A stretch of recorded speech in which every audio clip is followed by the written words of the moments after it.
So here's a funny story for you guys. The morning of the night that I went to see this movie, I got out of bed and the first thing I thought was, you know, I really want to go see a movie where Jenna Ortega gets chased by a unicorn. I think I just really need that in my life right now. As funny and ridiculous as that sounds, that's not a joke. These are the funny and random things that just pop in my head at 5 or 5:30 in the morning. So, Justin Crumley here with the Cujo Productions channel. Welcome to another edition of The Film Cave. Today we're going to be talking about Death of a Unicorn. Death of a Unicorn is directed by Alex Scarfman and it stars Paul Rudd and Jenna Ortega. Elliot Kinter, a single father and an employee in a very big business, and his daughter Ridley are heading out to an estate owned by Kinter's boss. Along the way, Elliot and Ridley accidentally hit and kill a unicorn.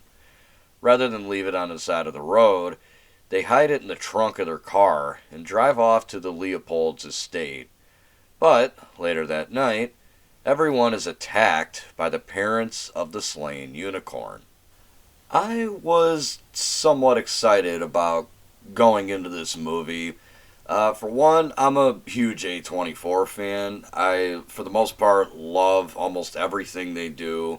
Some examples include Heretic, Civil War, We Live in Time, Midsummer, Hereditary, Pearl, Love Lies Bleeding, Talk to Me, The Iron Claw, so on and so forth.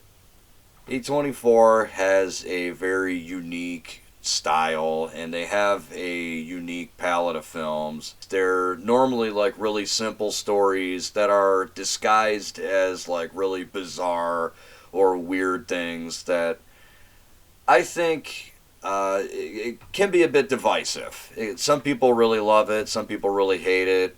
I personally am a fan of it. So going into this film, I was pretty excited. I didn't know what really to expect. I don't know anything about Alex Scarfman, and I like Paul Rudd. I like Jenna Ortega. As far as this film goes, I would say it's probably about mid-tier for A24. It was that right kind of weird and bizarre that I really like in A24. You know, this isn't really a spoiler, it's in the trailer. The unicorn that they hit basically comes out of nowhere with almost no explanation. There's also a bit of a unique thing that they do with the unicorn, which I'm not going to give away in this review, that I found pretty interesting. I also really dug the way that the unicorns looked in this film. When the unicorns are like practical, it looks pretty good. They look really good. I thought the designs were really unique and pretty interesting to say the least, as well as just very fitting. It all just blend together really well. It really was just good old-fashioned A24 bizarre entertainment. Some of the jokes didn't really land for me. Some of the comedy was pretty cringeworthy and very, like, I don't know, a little too on the nose at times. It's not a perfect movie. I wouldn't even really say it's a great movie by any stretch. I just thought it was entertaining. It was good. Not really the best thing to come out of A24, but also not the worst. I do recommend seeing it, maybe at matinee price, or when it hits streaming services.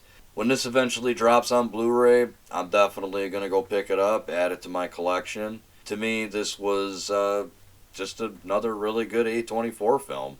Alright everyone, that's all I got for you today. Be sure to let me know your thoughts in the comment section below if you have seen Death of a Unicorn. I'd really love to know what you guys thought of the film. And yeah, thank you guys for watching. Be sure to like the video and subscribe if you haven't already.